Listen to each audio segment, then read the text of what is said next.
حضرت علی المرتضیٰ کوفے میں نا اپنے غلام کو لے کے بازار تشریف لے گئے. کہنے لگے یار موسم آ گیا ہے, میرا دل ہے کہ کپڑے نہ خرید لیں قدر کے. اس نے کہا حضور چلیں. تو غلام کہتا 2 جوڑے حضرت علی نے خریدے, ایک مہنگا ایک سستا. تو موٹی بات ہے, جو مہنگا ہے وہ آقا پہنے گا اور سستا ایسے ہی ہوتا ہے نا جی. چلو اور گل کرنی ہو سادی, جلدی سمجھے جا جائے. جدل جائیے دکاندار کو ویاہ تے کپڑے لین تے انہوں کہی دا ایک پان والے وکھا, پھر کہی دا ایک دین دوان والے وکھا. وہ دین دوان والے کہڑے ہوندے نے بھلا؟ جڑے پان والے نہیں ہوندے. دین دوان والے کہڑے ہوندے نے؟ ایک وہ دے جڑے پانے والے نے, ایک وہ دے جڑے دینے والے نے. یہ دینے والے وہ ہوندے نے جڑے پان والے, ہاں جی وہ والے دکھا. تو وہ دکاندار کے پاس جا کے حضرت مولا علی شیر خدا رضی اللہ تعالیٰ نے اس کے ساتھ بیٹھے, 2 جوڑے خریدے. غلام کہتا ہے جب واپس نکلے تو حضرت علی رضی اللہ تعالیٰ نے وہ دونوں جوڑے, چونکہ میں غلام تھا میں نے پکڑے ہوئے تھے, سمجھ لیں کہ وہ تھیلا کپڑوں کا میرے ہاتھ میں تھا.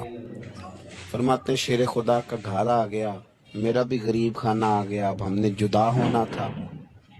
تو ڈیفینیٹ بات تھی, طے تھا کہ یہ پتلا جو ہے اور کم قیمت کا جوڑا میرا ہے.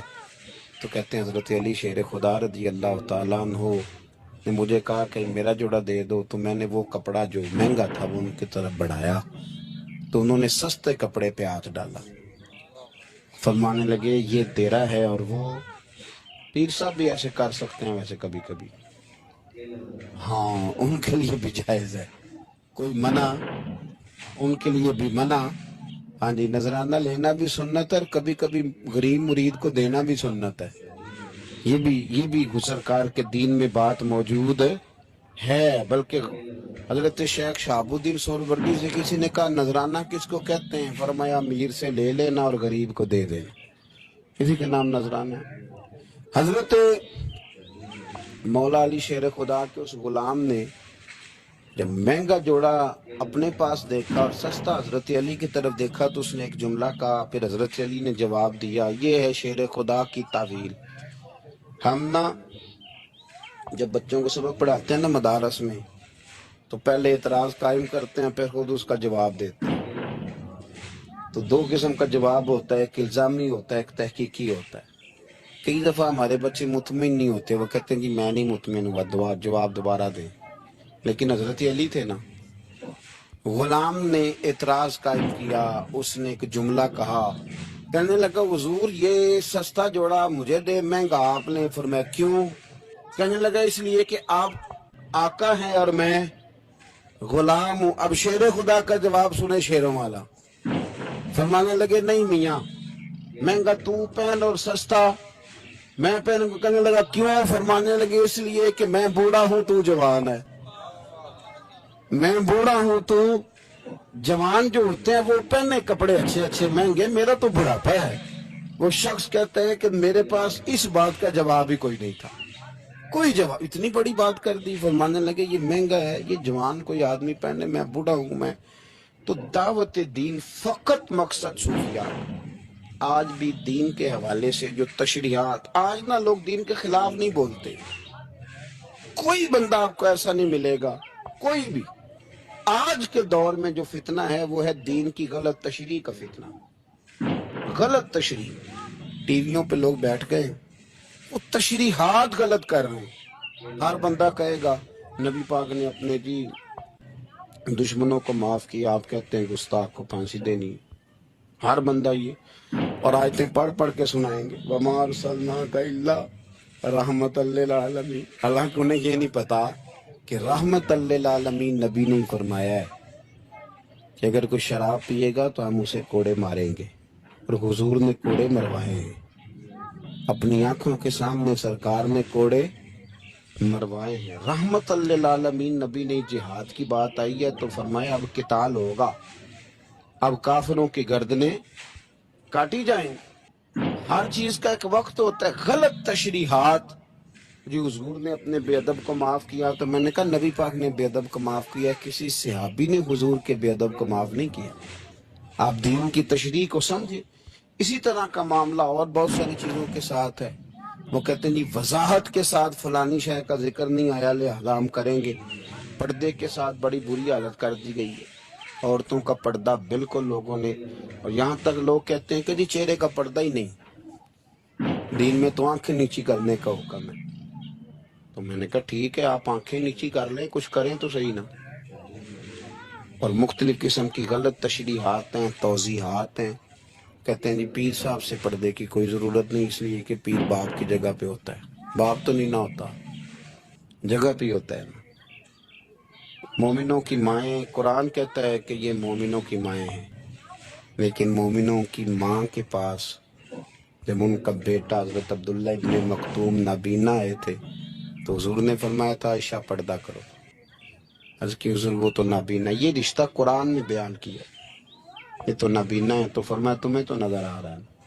تو اس دور کے اندر جو لوگ دین کو، دین پہ لیبل لگا کے نا، ایک دین پہ لیبل لگا کے کہ نہیں جی ادھر بھی گنجائش ہے، یہاں بھی مسئلہ ہے، یہ اب اس دور کا فتنہ ہے.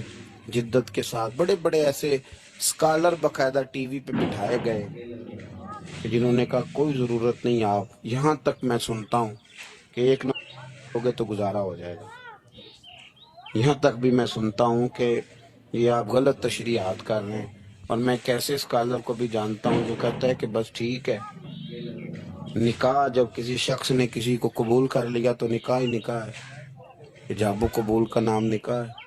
تو بڑے بڑے فتنے، بڑی بڑی آزمائشیں، اور وہ طبقات جو حاوی ہیں، جو پاورفل ہیں، جو مالدار ہیں، ان کا تسلط ہے، وہ دین کو غلط انداز میں پیش کرتے ہیں، آزاد رہنا چاہتے ہیں. میں بڑی دیر پہلے کا کہہ رہا ہوں، پھر کہتا ہوں، میرے ملک سے لے کر پورے عرب تک، اب تو سعودی عرب کے اندر بھی عورتوں کو بڑی چھٹیاں مل گئی.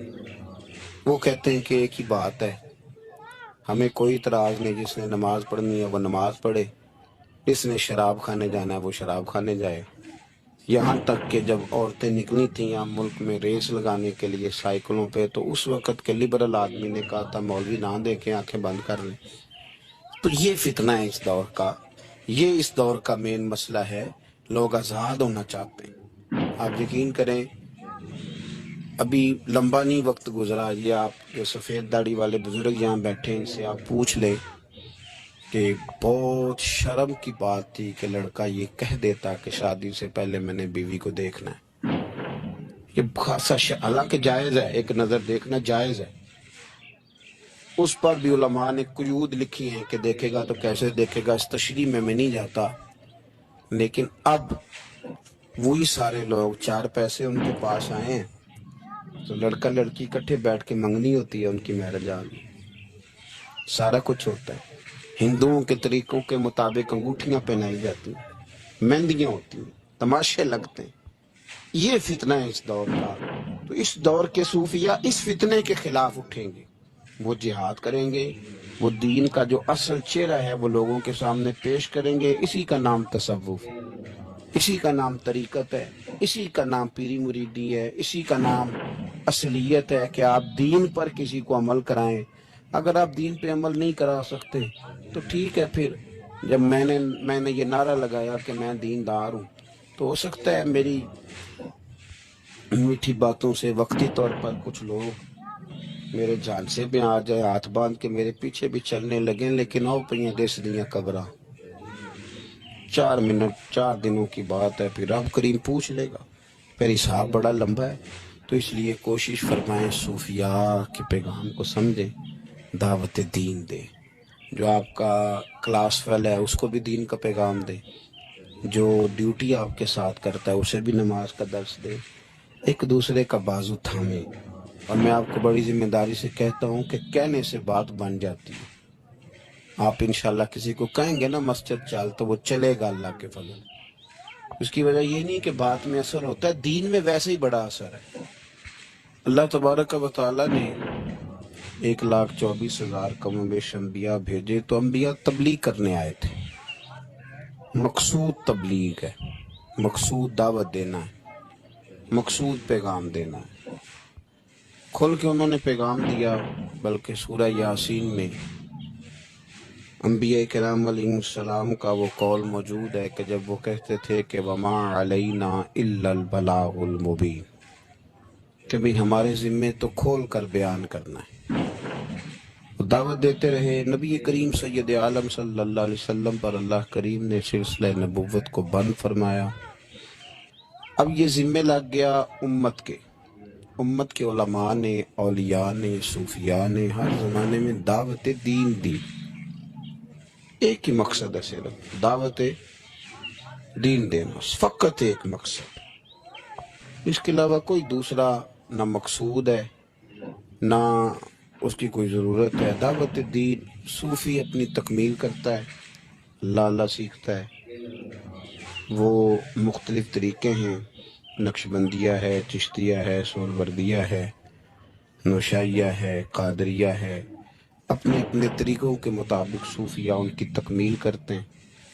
پھر جب وہ مکمل ہو جاتا ہے، مکمل ہونے سے مراد یہ کہ اس کے جو رذائل ہوتے ہیں وہ دور ہو جاتے ہیں، فضائل شروع ہو جاتے ہیں، جھوٹ نکل جاتا ہے، بدی نکل جاتی ہے، بدنگاہی نکل جاتی ہے، حرام کھانا اسے تکلیف دیتا ہے، وہ نبی کریم علیہ الصلوۃ والسلام کے طریقہ مبارکہ کو پسند کرنے لگتا ہے۔ اب اس کے ذمے لگا دیا جاتا ہے، جس کا نام خلافت بھی ہے، دعوت و ارشاد بھی ہے۔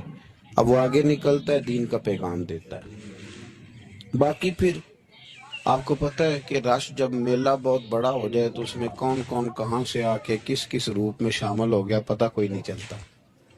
اب مسلمان ہیں 1.25 ارب کے قریب، تو کسی طرح کوئی جہالت کرنے لگ گیا، کوئی نئی رسم لے آیا، کوئی غلط طریقہ اختیار کر گیا، تو راشی بہت زیادہ ہے تو کیا پتہ چلے گا کہ کسی نے کیا بنا لیا۔ باقی تصوف کا، طریقت کا، معرفت کا ایک ہی طریقہ تھا کہ لوگ گمراہ ہوتے تھے۔ اور حضور غوث پاک رضی اللہ تعالیٰ عنہ کی آپ کتابیں پڑھیں نا تو آپ نے رافضیوں کے خلاف بھی لکھا ہے۔ اب تو کچھ بیچارے ایسے بھی صوفی ہیں نا جو کہتے ہیں کسی کو برا نہیں کہنا چاہیے، بلکہ ایک صوفی صاحب سے میری ملاقات ہوگی تو کہنے لگے کافر کو بھی کافر نہیں کہنا چاہیے، تو میں کہ انہیں مسلمان کہہ لیے، پھر کافر کو کیا کہنا ہے جی؟ کافر کو بھی ان کی آخی ہے، پھر آپ بتا دیں قل یا ایھا الکافرون۔ اللہ فرماتے ہیں کہ محبوب آپ کہہ دیں او کافروں، تو جو قرآن کہتا ہے کہ کافر کو کافر کہو تو کافر کو کافر ہی کہنا ہے، اسے مومن تو کہا نہیں جا سکتا، نہ وہ مومن ہے۔ میری بات کی سمجھ آ رہی ہے آپ حضرات؟ تو حضرت غوث پاک رضی اللہ تعالیٰ عنہ کی آپ کتابیں دیکھیں تو آپ نے باقاعدہ جو لوگ صحابہ کی بے ادبی کرتے تھے نا ان کے خلاف لکھا ہے۔ اس زمانے میں ایک فرقہ تھا جبریہ اور قدریہ، وہ تقدیر کو نہیں مانتے تھے، صرف تقدیر کے منکر تھے، باقی نماز بھی پڑھتے تھے، روزہ بھی رکھتے تھے، زکوٰۃ بھی دیتے تھے، حج بھی کرتے تھے۔ کس کو نہیں مانتے تھے؟ وہ جو تقدیر ہے نا کہ اللہ نے لکھ دیا ہے، رزق بھی نصیب بھی، اس کے منکر تھے۔ تو حضور غوث پاک نے باقاعدہ ان کے خلاف تحریریں لکھی، تقریریں فرمائیں۔ حضرت عبداللہ ابن عمر رضی اللہ تعالیٰ عنہ سے کسی نے کہا کہ حضرت صاحب وہ فلانا بندہ ہے، ساری دین کی باتیں مانتا ہے، صرف تقدیر کو نہیں مانتا۔ تو آپ فرمانے لگے اگر بیمار ہو گیا تو پتہ لینے نہیں جاؤں گا، مر گیا تو جنازہ پڑھنے نہیں جاؤں گا، اس لیے کہ دین کے ہر جز پر ایمان لانا دین ہے، کسی ایک کا بھی انکار ممکن ہے۔ تو یہ ہے کہ ہمارے بزرگان دین میں نا فتنے روز پیدا ہوتے تھے، انہوں نے اس کے خلاف جہاد کیا، کوشش کری، محنت کی۔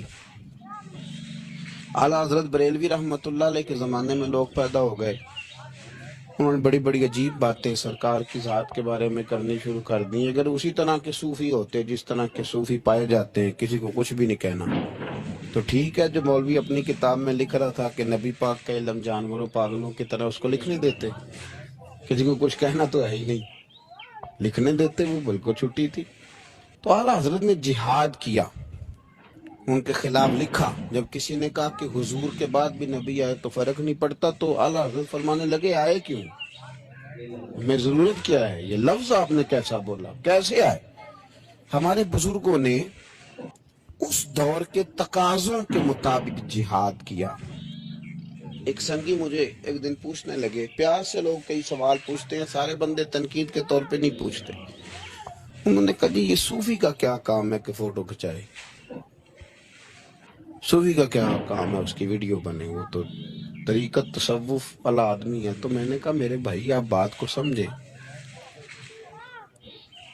صحابہ کرام نے کوئی کتاب نہیں لکھی تھی، اس لیے کہ قرآن کافی تھا اور حدیث ہے، کیونکہ ان کے زمانے میں نہ جبری آئے، نہ قدری آئے، نہ رافضی آئے، نہ ناسبی آئے، نہ خارجی آئے. آپ کو پتہ ہے حضرت علی کے زمانے میں ایک گروہ اٹھا تھا، پورا گروہ مولا علی کے زمانے میں خارجیوں کا. بہترین کلمہ پڑھتے تھے، تگڑی نمازیں پڑھتے تھے، پر ہزاروں بندے حضرت علی نے قتل کروائے تھے.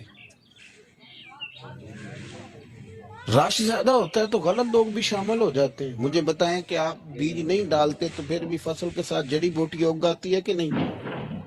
تو مول کرنے دے، اس کو بھی آ گئی ہے تو کاٹتے کیوں ہیں؟ وہ اس لیے کاٹی جاتی ہے کہ اصل فصل کا وہ پھر نقصان کرتی. تو حضرت علی نے وہ قتل کرائے، لوگ وہ کرانے پڑے، ورنہ وہ خرابی کر رہے تھے. اب صحابہ نے کوئی کتاب نہیں لکھی، لیکن بعد میں جب حالات خراب ہوئے، جبری آئے، قدری آئے، ناسبی آئے، خارجی آئے، تو غوث پاک نے بھی کتابیں لکھی، محدث ابن الجوزی نے بھی کتابیں لکھی، شیخ شہاب الدین سہروردی کی معارف المعارف آپ دیکھیں، تصوف والوں نے، طریقت والوں نے کتابیں لکھی، ان لوگوں کا رد لکھا. آج ہمارا زمانہ جب آیا ہے نا، تو اس زمانے کے اندر لبرل لوگ بیٹھ گئے ہیں ٹی وی پہ. لبرلزم کا دور ہے یہ، دور اصل میں لبرلزم کا دور ہے. اس میں یہ جو آپ کو تھوڑا بہت محسوس ہوتا ہے نا کہ بعض جگہ علماء کے آپس میں اختلافات ہو رہے ہیں، تو یہ ویسے سب کے ہی ہوتے ہیں، دکانداروں کے بھی ہوتے ہیں، دنیا داروں کے بھی. ان جیوے کہ اپنی گل کوئی نہیں کرتا جی، اپنی گل کوئی بندہ اپنی بات نہیں کرتا، کیونکہ اپنی طرف اس کی نظر نہیں نہ ہوتی، نظر سامنے ہوتی ہے، تو سامنے والے کی بات کرنا ویسے بھی ایزی ہوتا ہے. تو اسی طرح مولوی بھی، میں بھی کہتا ہوں کہ سیاستدانوں نے بیڑا غرق کر دیا، کیونکہ میری بھی نظر سامنے ہے، اپنے اوپر تو ہے ہی نہیں. تو میرے بھائی، ہمارا جو دور ہے نا، اس دور کے اندر لوگوں نے ٹی وی پہ بیٹھ کے، میڈیا پہ آ کے کہنا شروع کر دیا کہ اسلام تو کوئی سختی نہیں کرتا، عورتیں بلا حجاب بھاگیں، گلیوں میں آئیں، جو مرضی کریں. نے کہنا شروع کر دیا کہ اسلام جو ہے وہ کوئی معاذ اللہ تعالیٰ کسی کو پابند نہیں کرتا، وہ جو مرضی کرے.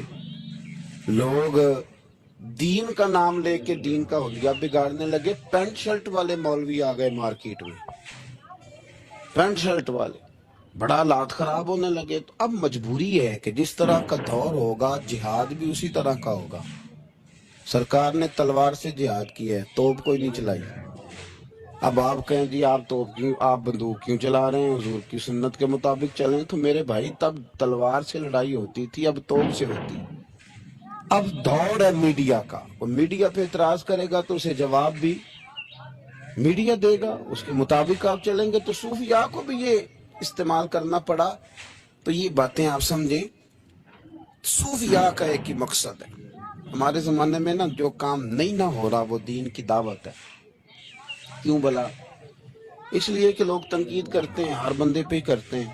وہ الگ بات ہے کہ میں محسوس زیادہ کر لوں، آپ محسوس زیادہ کر لیں، ورنہ ہر بندہ ہی تنقید کی زد میں، ہر بندہ وہ جس شعبے سے بھی تعلق رکھتا ہے.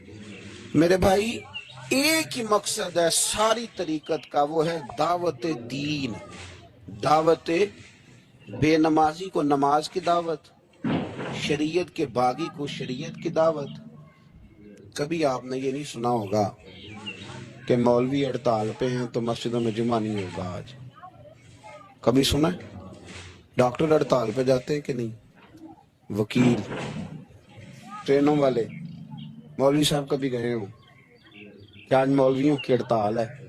اللہ کے فضل سے کبھی آپ نے نہیں سنا ہوگا، کبھی ایسا نہیں ہوا. اور میں آپ کو بتاتا ہوں، میرا مسجد سے تعلق ہے، اتنی پریشانی کسی بندے کو نہیں ہوتی جتنی مسجد کے امام کو ہوتی ہے کہ یار میں جا رہا ہوں، جماعت کون کرائے گا. یقین کریں، وہ بندہ ڈھونڈتا ہے، محنت کرتا ہے، تلاش کرتا ہے، کسی کے ذمے لگاتا ہے، چابیاں دیتا ہے. مجھے پتہ نا جی، یہ اور یہ دلچسپی ہے، یہ شوق ہے. یہ ذوق ہے، اس کو آپ سمجھیں۔ دعوت دین علماء دے رہے ہیں، صوفیات دے رہے ہیں۔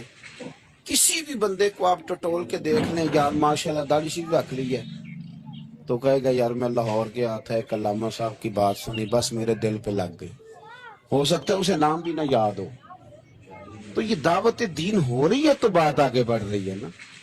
آج بھی کوئی سوشلزم کا ماننے والا، کوئی لبرل آدمی، کوئی کسی قسم کا بندہ مارکیٹ میں آ کے دین پہ اعتراض کرتا ہے۔ میں تھوڑے دن پہلے سائی والک یونیورسٹی میں گیا تو ایک بچہ کہنے لگا کہ پیر صاحب میں نے بات کرنی ہے تو آپ نے مجھے گستاخ کہنا ہے، تو اگر آپ نے گستاخ ہی کہنا ہے تو میں نہیں کرتا۔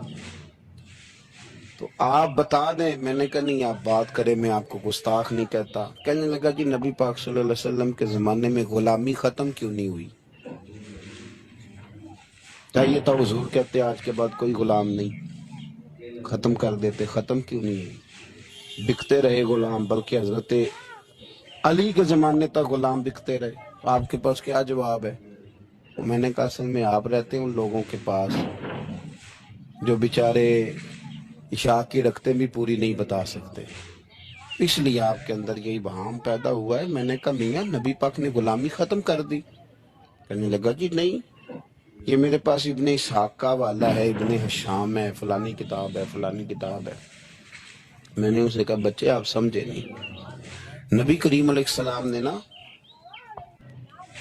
غلامی کو اتنی عزت دے دی تھی کہ غلامی غلامی رہ ہی نہیں گئی تھی، غلامی غلامی رہی نہیں۔ تو جب کسی چیز کا نام ہی ختم کر دیا جائے، اس کا وہ عہدہ ہی ختم۔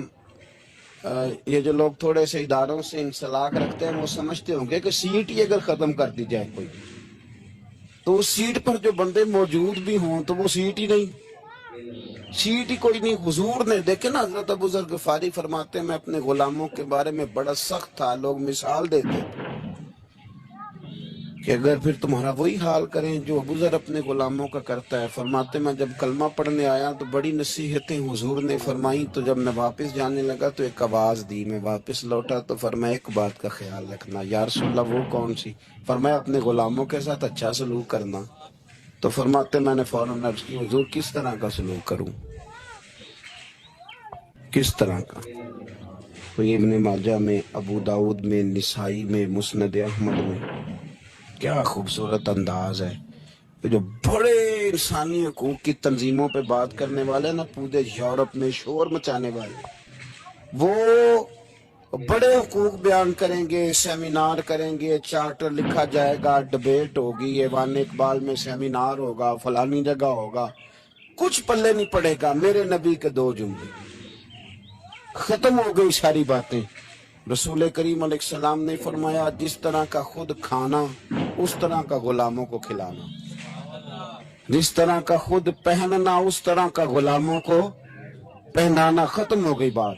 اور یار تھوڑا سوچے، میں نے بات کر دی، آپ نے سن لی، ذرا غور کریں۔ جس طرح کا خود کھانا، بلاؤ نا وہ حاجی صاحب جڑے بڑے نیک نے، جن دے کپڑے آپ پاندے نا دا ملازم ہی انج دے ہی پاندا ہے۔ بلاؤ نا وہ سیٹ جو بڑی تقریریں کرتا ہے غریبوں کے حق میں، جس طرح کا خود کھاتا ہے غلام بھی اسی طرح کا کھاتا ہے۔ لیکن وہ عمل کرنے والے لوگ تھے، انہوں نے پھر عمل کر کے دکھایا۔